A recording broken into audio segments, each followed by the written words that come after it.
ሰላም ሰላም ቤተሰብ እንዴት ናችሁ? ደህና ናችሁ? እግዚአብሔር ይመስገን አለን። እንግዲህ ይህች 2 ቀን የጾም መያዣ ቀን ናት።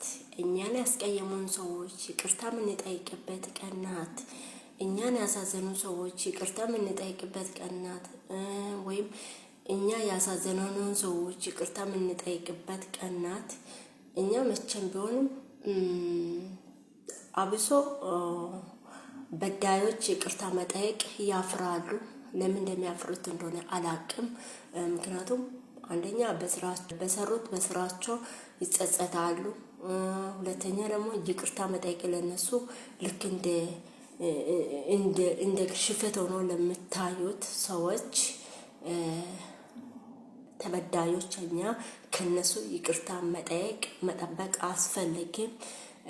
እኛ ተበዳዮች ይቅርታ መጠየቅ ያስፈልጋል። ይቅርታ የምንጠይቀው ደግሞ ለነሱ ብለን ሳይሆን ለእግዚአብሔር ስንል እግዚአብሔር በቃ እነሱ በሰሩት ግን ስህተታቸው እግዚአብሔር ለነሱ እንድራራቸው መልካምነት እንዲሰጣቸው በውስጣቸው ላይ ያለው ክፋት መጥፎ ነገር እግዚአብሔር በጥሩ ነገር እንዲቀይር ለነሱ መልካም ምኞት እየተመኘን እኛ ተበዳዮች ይቅርታ መጠየቅ ግድ ይላል። ዛሬ መጣሁበት ምክንያት አብሶ እኔን በሚዲያ ታያላችሁ፣ በየቻናሌም ለምታዩት እኔን ያስቀየማችሁት ያሳዘናችሁት ሰዎች ይቅር ብያችኋለሁ።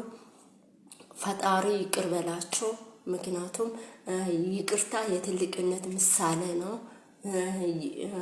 ያን ሰው ይቅርታ ስጠይቅ ምናልባት ግን ይቅርታ ስጠይቅ እኔ እነሱ ነገር ለኔ ትክክል ሆኖ ሳይሆን ብቻ ይቅርታ መስጠት ስላለብን አይምሮዬ ህሊናዬ በቃ የነሱን ተንኮል የነሱን ክፋት በአይምሮዬ ላይ የቀረጽኩት ይህን ጾም መያዝ ለኔ ስለምከብድ እኔ ይቅርታ መስጠት ስለምፈልግ ነው። ይቅር ብያችኋለሁ። እግዚአብሔር ይቅር በላችሁ። እግዚአብሔር ልቦና ስጣችሁ። እግዚአብሔር ጥሩ ነገር ስጣችሁ። እግዚአብሔር መልካም ነገር ባይምሯችሁ ያስቀምጣችሁ።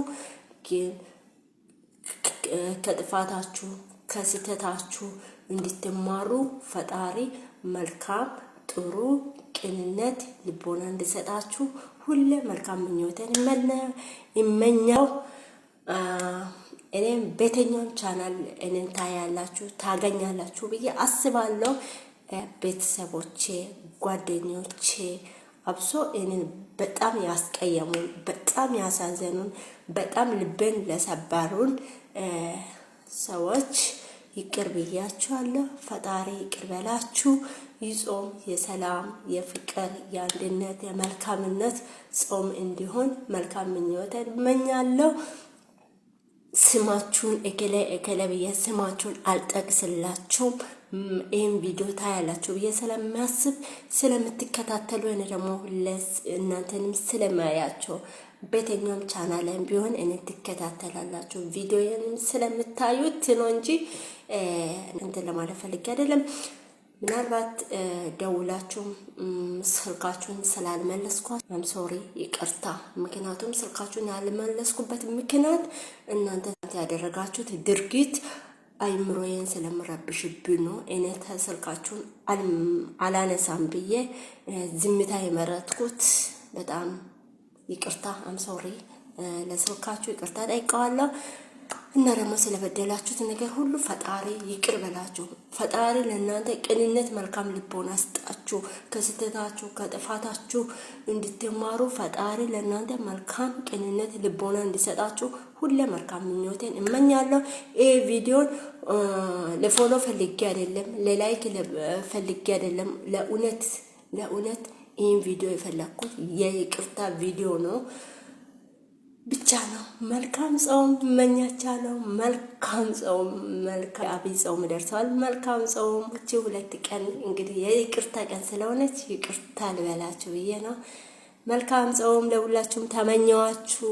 ባይ ባይ።